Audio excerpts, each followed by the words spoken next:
So we're keeping a close eye, obviously, on the lawmakers as they come to the microphones on Capitol Hill. Gorgeous day in Washington, D.C. As they deal with this shutdown. You've got the resolutions to reopen the government failing for a fourth time. And, you know, we just spoke to a Democrat and a Republican. You can sort of get a sense of what the argument is there.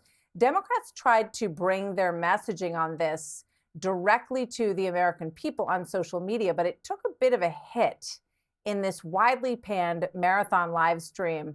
Did not really go too smoothly. Watch this. Oh, I think we're on. Hey, all right, there we go. Good to see you. Hear us now? Hello, Maxwell. Hello, Hakeem.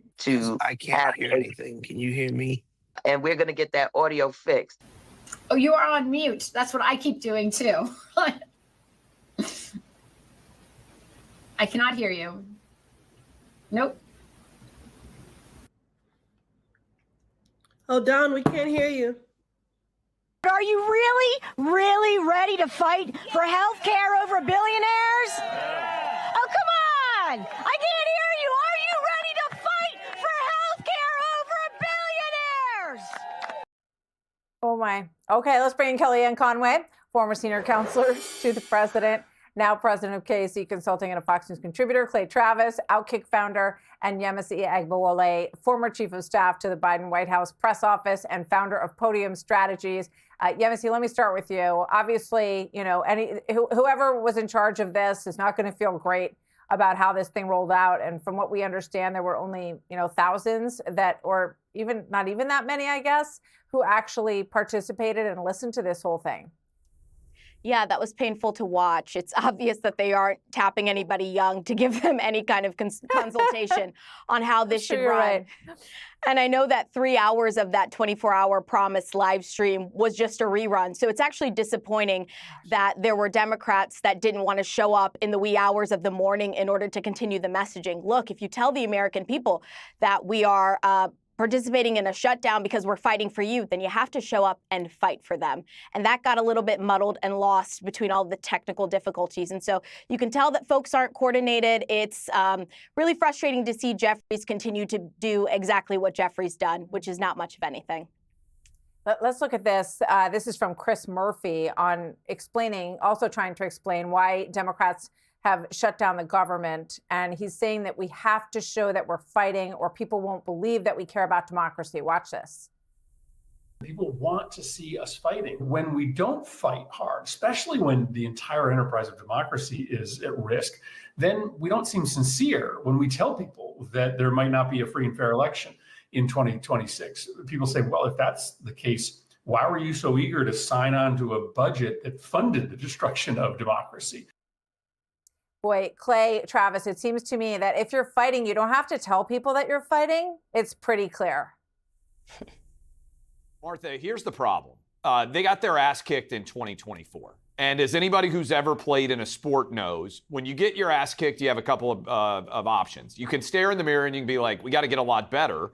Or you can try to find external reasons why you lost that have nothing to do with you. The Democrats think that their message didn't get through in 2024. That's the entire premise of Kamala Harris's new book. The problem they have, Martha, is everyone heard their message and rejected it because it's awful.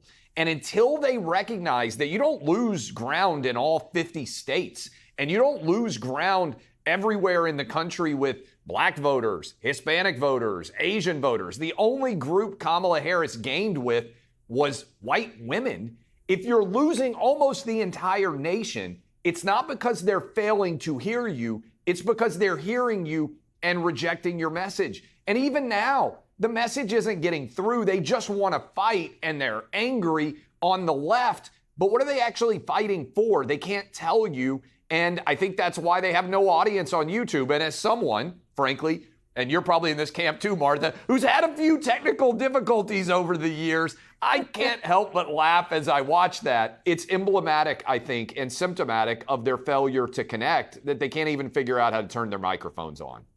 Yeah, Kellyanne, I want to take it from the other perspective. In terms of the White House and how they view this, I think both sides would like this shutdown to end. They don't really benefit from this necessarily being the story. And President Trump has started once again to discuss this possibility of giving a couple $1,000s to everyone out of this tariff situation.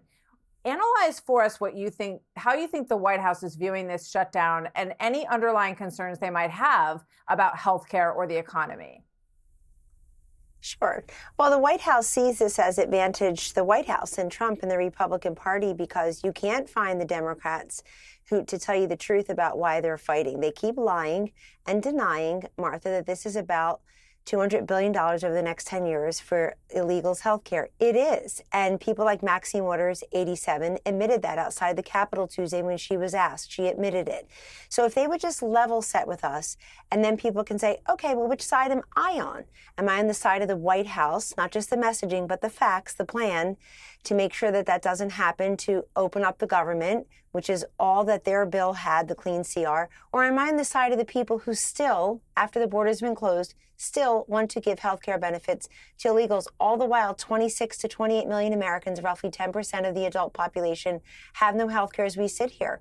So the White House knows they're on the side of trying to provide health care, health insurance opportunities to people who were born here, who work hard, but somehow aren't part of a government program, aren't old enough or sick enough or poor enough to be on or a veteran to be on a government program, or don't have enough hours for an employer-sponsored plan.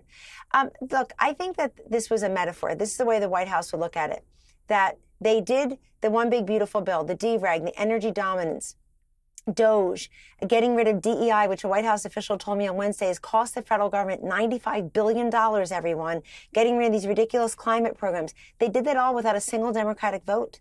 So they can reopen the government without a single Democratic vote if they have to, and they're getting clever that way.